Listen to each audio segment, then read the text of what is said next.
we have an article here from The Blaze. Female bar applicants who failed, my bad. Maryland State Police tests likely to receive 2.75 million USD in back pay for discrimination suit. Wow. You have this guy, right? Lots of people taking this decision, but do you think you could pass the post? Here's a thread of test questions. It's so silly. It's so silly. We can skim a little bit through this, okay? It's kind of long, but I think it's really funny. On Tuesday, Officer Jones worked the 3 PM to 11 PM shift.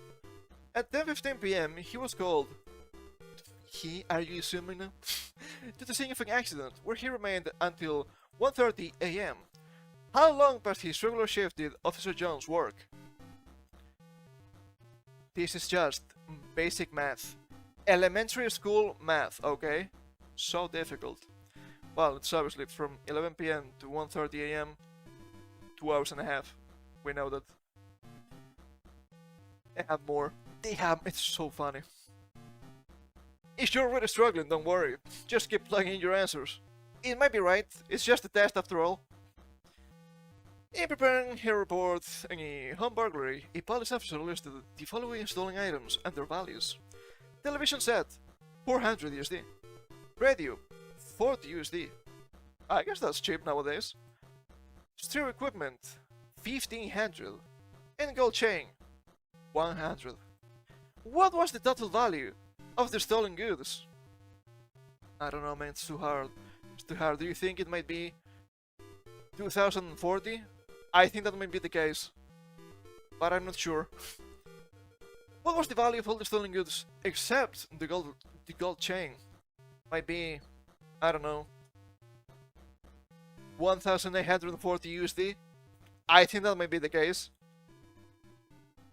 Addition and subtraction, okay? This is easy for now. Well, is it? Is it easy? I hope it is. This test may seem too tough for you now, but just you wait until you see question number 4. A police officer is called to an accident scene across town from his present location. If he has to travel 2 miles on Grant Road, 3 miles on Road 47, and 12 miles on Interstate 70, how many miles does he have to travel to get to the accident scene? Well, 2 plus 3 plus 12. I do believe that is 17. I don't know how you can get 82 out of this. You don't need to add the 12 miles to the 70 as the name of the interstate, okay? That's too much, that's too silly. Stop it. This is beautiful. Now, we're doing business here. Question 5 separates the men from the boys. Or apparently, the men-women from the women. What did it mean by this? An appliance store is burglarized and 21 clock radios with a total value of 1,050 USD are stolen. What is the average value of the radios? Well, that is really easy, right? We just need to divide 1,050 by 21. If you need some paper and a pencil for this, sure, okay, sure, but it's just 50, okay? I mean, it's an actual test, so you might want to make sure it's right, but it's just 50. I'm not quite sure how you can get 22,050 out of this. If you don't multiply them, you have to divide. Let's see the next. Now we are going to transition from the mathematics section to reading comprehension. Oh, nowadays that is really high skill to have. Have you seen Twitter? Yeah. Before getting to the questions, read this paragraph. You'll need it for questions 6 through 10. That's a lot, okay? That's a lot. Let's read. Young people probably don't think of permanently borrowing a library book as a crime, but it is. Thousands, possibly millions of books and other materials are vandalized or stolen each year from libraries across the USA. These institutions must obtain repayment or close down. The state criminal code, please understand, I'm tired today. contains a section that deals specifically with crimes involving library materials, defining such terms as library facility, library material, premises of a library facility, and library card. This section particularly describes two general offenses: library theft and criminal mutilation or vandalism of library materials. This might seem like a lot, okay? This might seem like a lot, but we can go back to the text. Don't worry. Sentences for these offenses vary. Examples follow. A person who borrows and fails, after notification, to return books and materials valued at 75 USD, may be fined up to 500 USD and ordered to pay the replacement costs of the books and materials. This is considered a petty offense. It's gonna be important, it's on the test. Any library theft of books and materials worth more than 300 USD is a Class 3 felony. They repeat that, which I think is funny.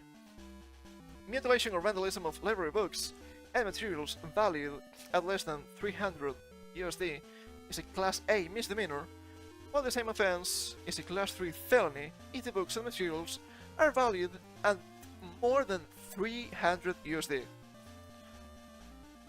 We can go back to the text, okay? Do not get sleepy for now. Now, here are the stampers in question. Let's see, okay? According to the passage, libraries in the United States didn't experience very much theft or vandalism. Well, that's false. It's actually pretty common, as they say.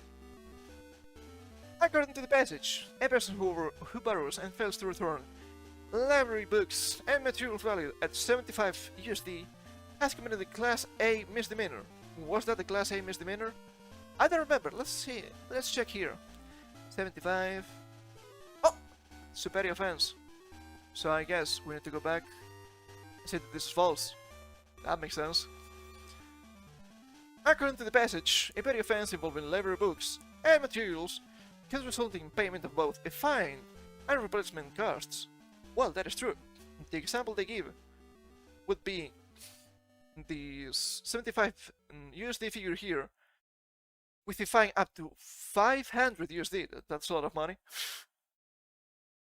According to the passage, mutilating and vandalizing library books and materials worth more than 300 USD is a petty offense, Class A misdemeanor, or Class 3 felony.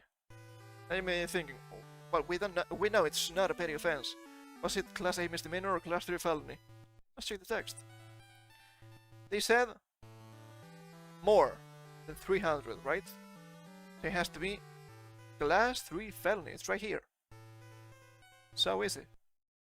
And this is just absolutely fantastic.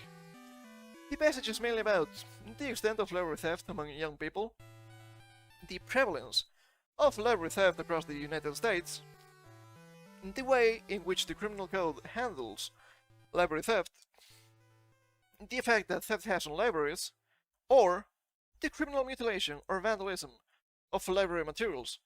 Well, do we know how to read? That's obviously C. The way in which the criminal code handles library theft. Let's keep scrolling. Question 11 gets its own passage. It's gonna be rough. It's gonna be rough. Stay with me a little bit, okay? Against individual who intentionally killed someone with a lawful justification commits murder in the first degree. A person who commits the offense of murder in the first degree, as described above, commits murder in the second degree if he was provoked into a state of uncontrollable passion. I do like the word in here of passion.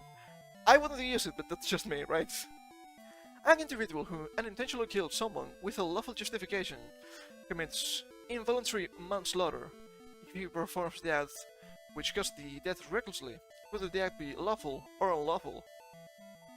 A person who unintentionally kills someone as the result of the reckless driving of a motor vehicle commits reckless homicide. Okay. We understand the four different possible murderous charges here, right? Let's read the text. Two men in a tavern got into a shouting match and stepped outside to settle the problem. According to witnesses, the first man continued yelling obscenities at the second, despite the second man's loud and firm requests that he stops. After 10 minutes of being taunted, the second man attacked to first with a knife and kill him before witnesses could intervene.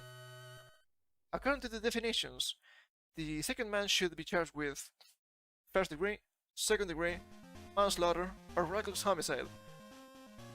I don't know about you, I do believe this is a case of uncontrollable passion. Has to be second degree.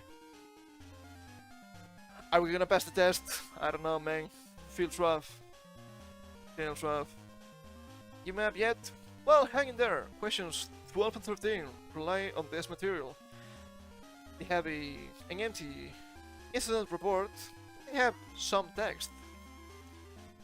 Stephen Olson, owner of Quick Food convenience store at 20 Locust Avenue, Ellisville, called police headquarters at 7 o'clock a.m.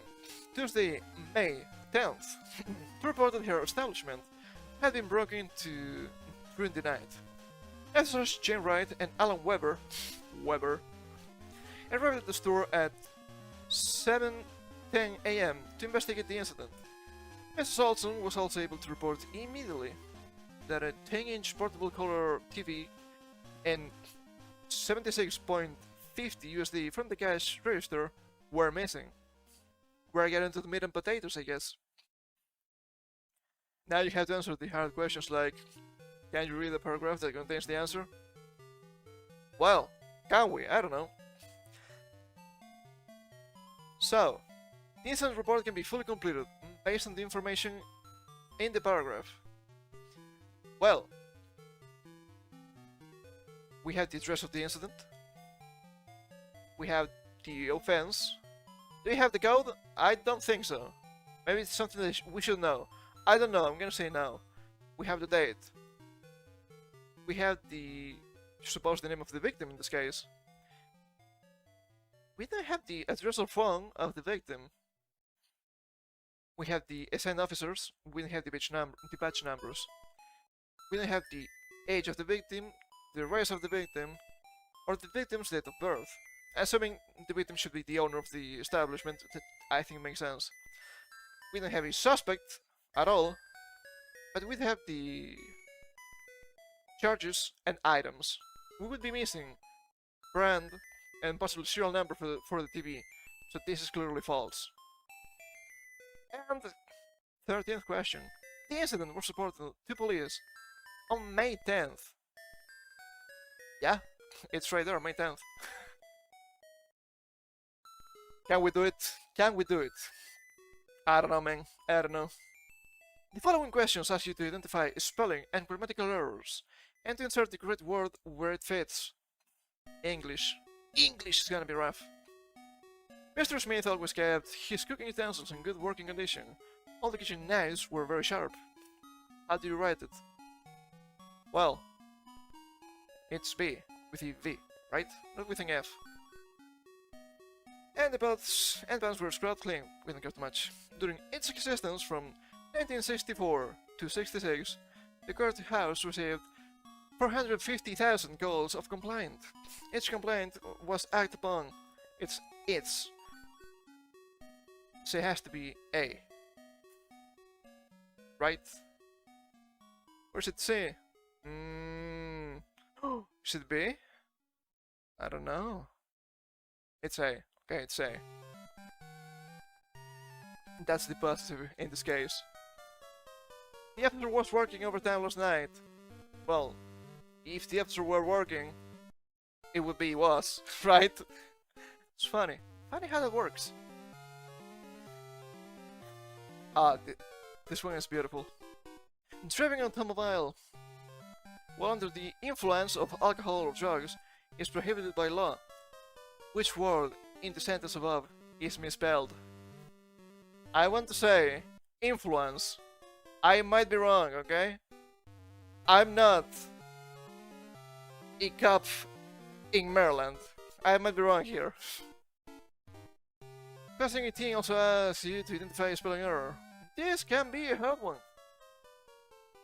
The clerk at the motor vehicles office confirmed on Wednesday that William Gray resides at 1301 Oak Avenue, Anytown, Georgia. Which word in the sentence above is misspelled? Look, if you want to be a cop and don't know the days of the week, we may have a problem. But, to be fair, could be none of the above. Is it Wednesday or Wednesday? I do believe C is wrong here. Now here's how you do the final section. You have to fill out forms correctly. According to style guide, everyone is provided. Example of correct answer. The incident took place on January 17th. You have to write that sentence. You cannot just write the date. You must add the in the incident to be correct. What's going on? What's going on? The questions are based on this. You have to fill in which items were stolen, where the victim lived, and suspect's name and address, the suspect's clothing items, and the names of the officers assigned to the complaint. We're not going to write it down, okay? But we have all the information here. Do you know how to write? You might be smarter than a cop. It's a little bit grim, okay? But yeah. Now, without sarcasm, if you fail this sort of test, something is wrong with you. This test is incredibly easy, and you would have to be illiterate and innumerate to fail. And yet, 9% of whites and 29% of blacks fail. Incidentally, with equal variances, that's a 0.79D difference. I don't know exactly what that means, and not into that sort of statistics, I have to admit. And let's be real, this test is just elementary school level. I could ace this test in like 4th grade, while English is not my first language. And that's funny.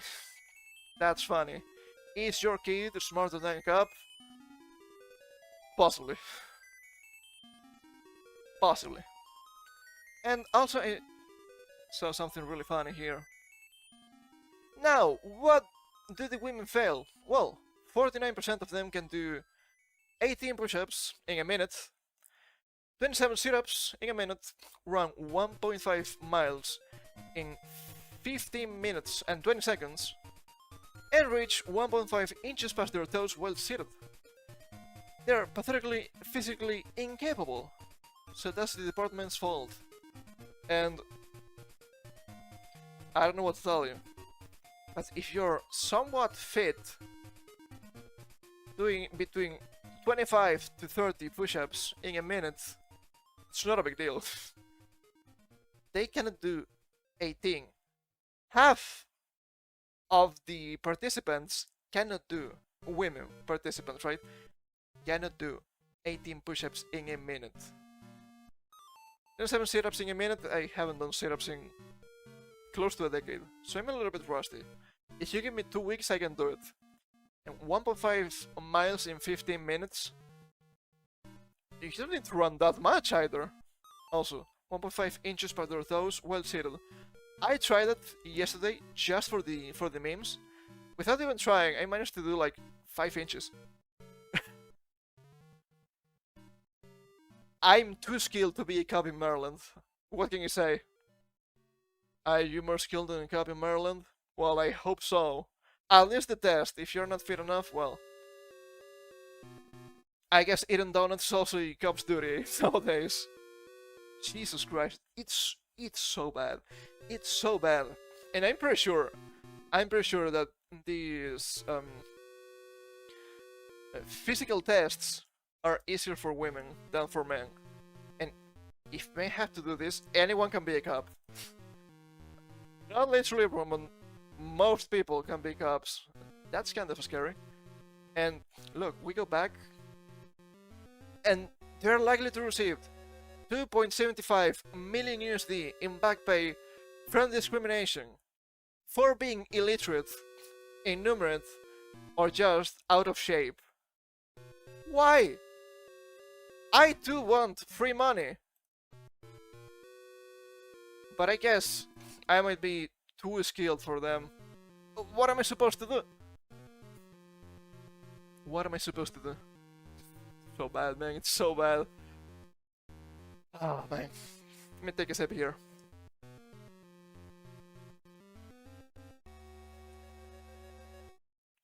And then they will have the audacity, some people, I'm telling you. Yeah, this is not about diversity. What do you mean? Look, I don't care if you have female cops, black cops, or whatever, okay? Are they good? That's the only thing I care about.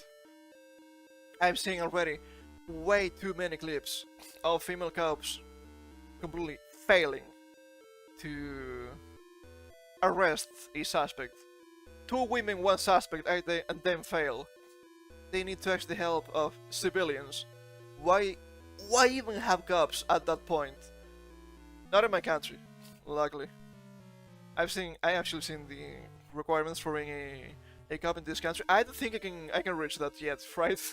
So hey, it's looking better. It's looking better. And I don't know. Some people will tell you, what? But women are not as strong as men. I know, but if you have to do the same job as men, you need to have the same capabilities.